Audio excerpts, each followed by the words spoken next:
ओम गंग गणपतये नमो नमः। श्रीमद् वाल्मीकि रामायण बालकांड 63वां सर्ग। विश्वामित्र को ऋषि एवं महर्षि पद की प्राप्ति, मेनका द्वारा उनका तपोभंग तथा ब्रह्मर्षि ऋषि पद की प्राप्ति के लिए उनकी घोर तपस्या। सतानंद जी कहते हैं, श्री राम जब 1000 वर्ष पूरे हुए तब उन्होंने व्रत की समाप्ति का स्नान किया। स्नान कर लेने के बाद महामुनि विश्वामित्र के पास संपूर्ण देवताओं की तपस्या का फल की देने की इच्छा से आए। उसी समय महातेजस्वी ब्रह्मा जी ने मधुर वाणी में कहा, मुनि तुम्हारा कल्याण हो, अब तुम अपने द्वारा उपर्जित शुभ कर्मों के प्रभाव से ऋषि हो गए। उन्होंने ऐसा कहने पर देवर्षि ब्रह्मा जी को पुनः स्वर्ग चले गए। इधर महातेजस्वी विश्वामित्र पुनः बड़ी भारी तपस्या में लगे।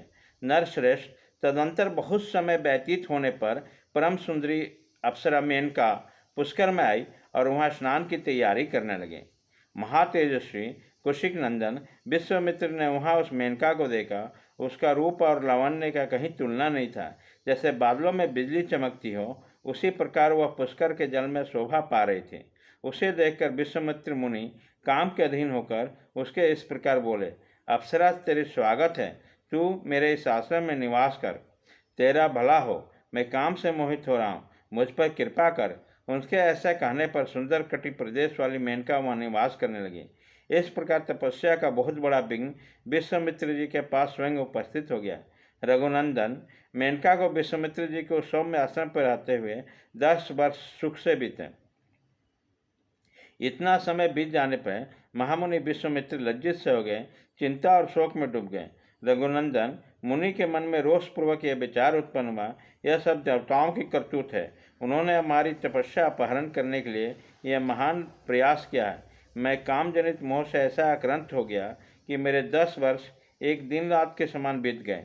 यह मेरी तपस्या में बहुत बड़ा विघ्न उपस्थित हो गया।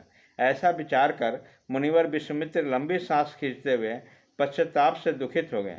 उसी समय मेनका अप्सरा भयभीत होकर थर थर कांपती हुई हाथ जोड़कर उनके सामने खड़ी हो गई। उसकी ओर देखकर कौशिक नंदन विश्वामित्र ने मधुर वचनों द्वारा उसे विदा किया और वह स्वयं उत्तर पर्वत हिमवान पर चले गए।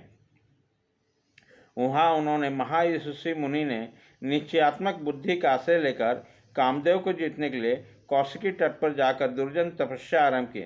श्री राम वहाँ उत्तर पर्वत पर 1000 वर्षों तक घोर तपस्या में लगे हुए विश्वामित्र से देवताओं को बड़ा भय हुआ। सभी देवता और ऋषि परस्पर सलाह करने लगे, ये कुशिक नंदन विश्वामित्र महर्षि की पदवी प्राप्त करें, यही इनके लिए उत्तम बात होगी। देवताओं की यह बात सुनकर सर्वलोक पितामह ब्रह्मा जी तपोधन विश्वामित्र के पास जाकर मधुर वाणी में बोले, महर्षि तुम्हारा स्वागत है। बस कौशिक, मैं तुम्हारी उग्र तपस्या से बहुत संतुष्ट हूँ और तुम्हें महत्ता एवं ऋषियों में श्रेष्ठता प्रदान करता हूँ।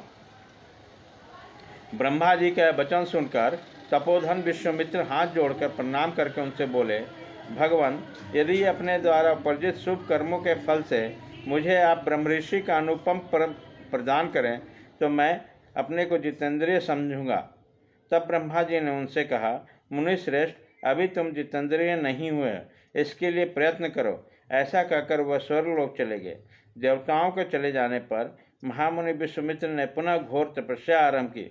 वो दोनों भुजाएं ऊपर उठाकर बिना किसी आधार के खड़े होकर केवल वायु पीकर ही तप में संलग्न हो गए।